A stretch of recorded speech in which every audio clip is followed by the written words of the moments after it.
Welcome back, students, to our YouTube channel Easy English Learning Course on Sunday. In this video lecture, we are going to continue chapter age of adolescence. Students, we are going to discuss this topic, and this is activity of the sweat and sebaceous glands. Students, जो activity होती है sweat की वो बढ़ने लगती है। हमारी जो एडोलेसेंस एज आती है 11 से लेके 18 एज तक हमको ज़्यादा पसीना आने लगता है और हमारी सेबिसियस ग्लैंड जो होती है उसके अंदर भी चेंजेस दिखाई देते हैं। द स्वेट प्रोड्यूसिंग ग्लैंड, जो हमारी बॉडी के अंदर स्वेट पसीने को प्रोड्यूस करती है ग्लैंड, द ऑयल ग्लैंड और the sebaceous gland get activated and produce more of their secretion. तो स्टूडेंट्स, जो ग्लैंड सेबिसियस ग्लैंड जो हमारी बॉडी के अंदर पसीने को क्रिएट करती है और हमारी बॉडी के अंदर वो एक्टिवेट हो जाती है एडोलेसेंस एज के बाद और ज़्यादा सीक्रेशन करती है। There is also development of characteristic body order and frequent manifestation of acne especially on the face. Students, और हमारी बॉडी के अंदर मतलब एक्ने का मतलब होता है स्टूडेंट्स जो मुहासे इस तरीके दिखाई देते हैं। जब एडोलेसेंस एज आती है 11 to 18 तक हमारी बॉडी के अंदर ये मुँह पर ये जो दाग होते हैं वो होने लगते हैं। ये हमारी बॉडी के अंदर ये ज़्यादा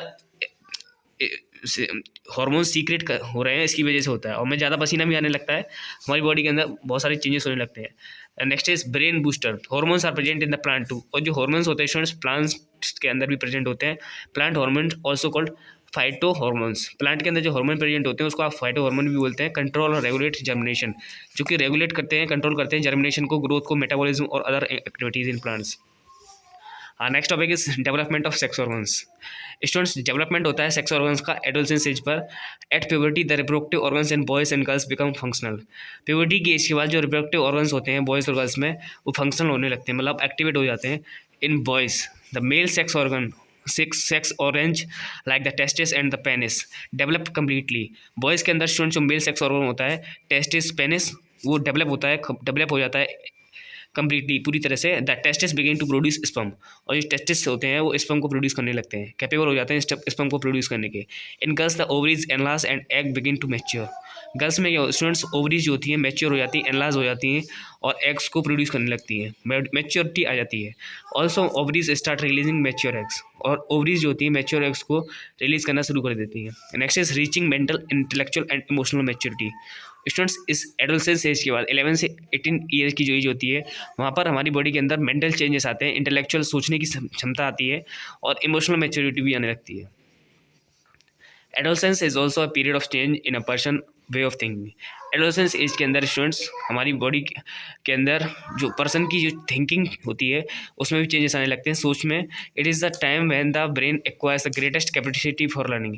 और एक ऐसा टाइम होता है स्टूडेंट्स जहाँ पर हमारा ब्रेन ज़्यादा से ज़्यादा चीज़ों को लर्न कर सकता है, सीख सकता है। हमारी लर्निंग कैपेसिटी हाईएस्ट होती है इस समय पर और ग्रेटेस्ट होती है, आप कह सकते हैं। The intellectual development takes place and the adolescent spend considerable time on thinking. तो स्टूडेंट्स, इंटेलेक्चुअल चेंज जो हमारी सोचने की क्षमता होती है, जो हमारे सोचने का विकसित होने लगता है, सोचने की जो क्षमता होती है और हमारी जो थिंकिंग होती है वो फास्टर होती है। प्लानिंग करने के लिए फ्यूचर के लिए एज बहुत ज़्यादा इंपॉर्टेंट होती है। In fact it is an exciting phase of growth, और आप कह सकते हैं जो ग्रोथ का एक्साइटिंग फेज होता है जो एडोलेसेंट एज होती है। During this phase the adolescent, इस एज पर एडोलेसेंट जो होते हैं become more independent and self conscious. जो इंडिपेंडेंट एडोलेसेंट जो होते हैं बच्चे 11 से लेकर 19 साल तक के बच्चे ज़्यादा इंडिपेंडेंट अपने आप को महसूस करना चाहते हैं और सेल्फ कॉन्शियस मतलब आत्मनिर्भर रहना चाहते हैं।